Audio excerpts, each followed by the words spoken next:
different place from usual. I'm actually out in my summer house today, which is just, it sounds really grand, but it's actually just like a little shed in our garden. I'll just give you like a little, it's a tiny shed. It's got a chalkboard on that side and then the wall, so it's not very big.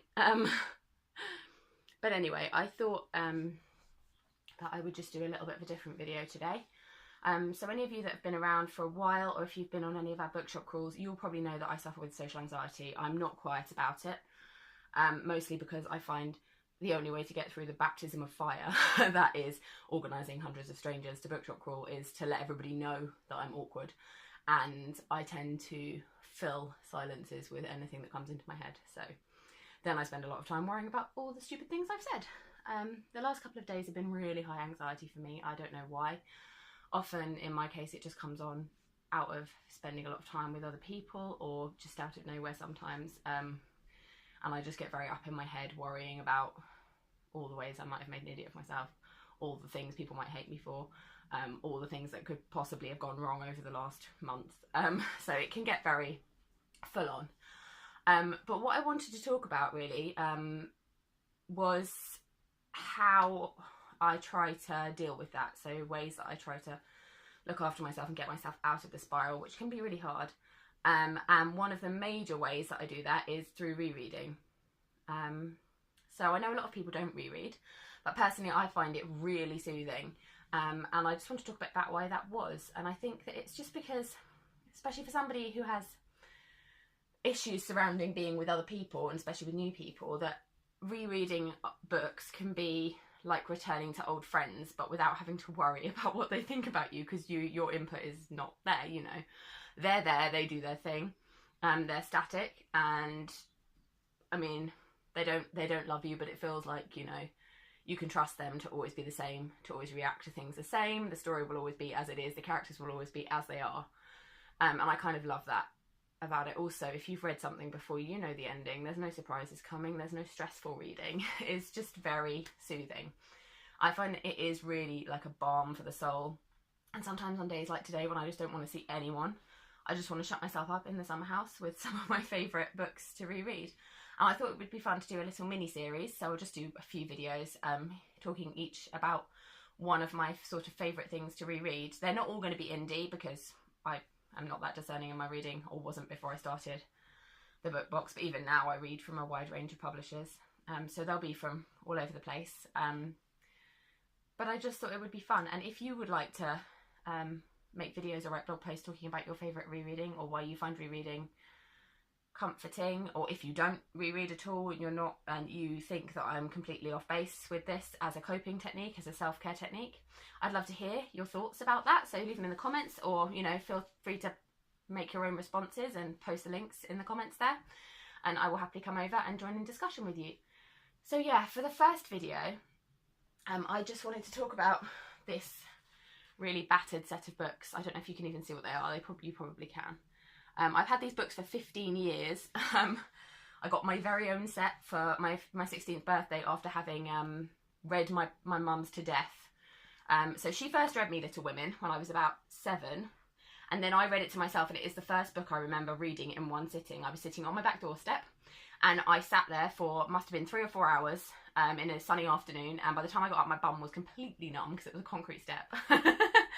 And I just remember loving it so much, and I've reread it at least once a year, every year since then.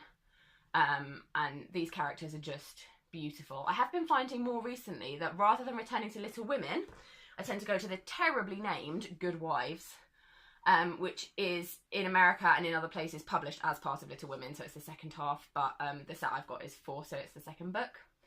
This is the one where, spoilers, cover your ears if you don't want to know, famously Beth dies in this book, so it's sad, but I feel like it's more in keeping with the time of life I'm in now. And then recently I've been having the urge to return more to Little Men, which I've had debates with a friend of mine because she feels strongly against this book and I love it.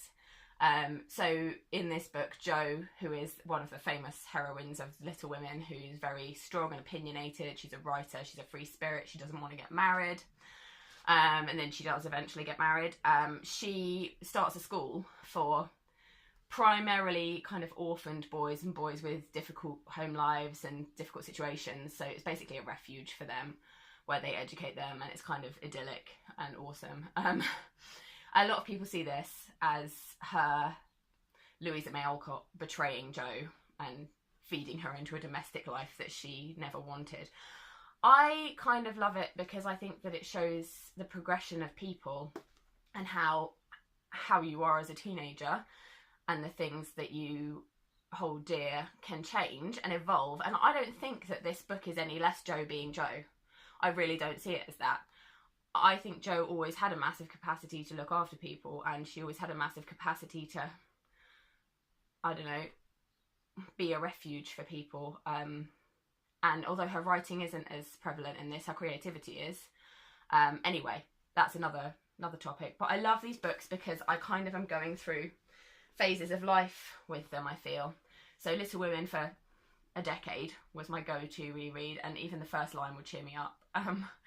It is just like coming home to that fireside with the four sisters and Marmee and all of their little domestic things that they do. It's a very domestic book. But I just think the ritual and routine of that, and their little day-to-day lives, is not very exciting. Like, they do some chores, they try to be good, they make friends with their neighbour, they go to a few balls, they have a whole ongoing thing about how they're poor and everybody else is rich and the struggles with that, which is still quite relatable, although in different ways. So it's very slow, it's very domestic, and the other three books are the same. They're very slow, for the most part. They're very domestic. They're not very dramatic, although in this one, Jo's Boys, some dramatic things happen. That's the last one. But yeah, they're just comfortable. They're comfortable, they're soothing. Almost everybody has a March sister they relate to the most. Most people want to be a Jo because she's the coolest. I think if you identify as an Amy, then generally we're sorry for you. And there have been several film adaptations which loads of people love. I hate them all. They're all awful. Sorry, people who like Christian Bale.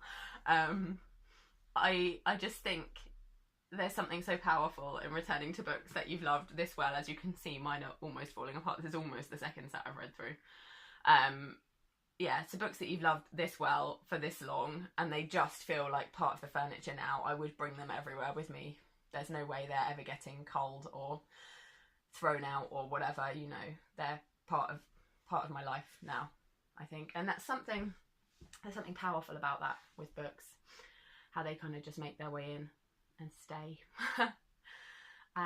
So yeah, I mean, making this video has made me feel a bit better, so thumbs up. Yeah, I'd love to hear your comments, like I said, responses. We do have a self-care box for anxiety, I'm just trying to get my sales in, you know. It's a little box of calm. It's got a book and some awesome anxiety self-care gifts, so if you struggle with anxiety too, you might want to check that out. I'll put the link in the description, and I will see you next time to talk about another book that I love rereading. Bye!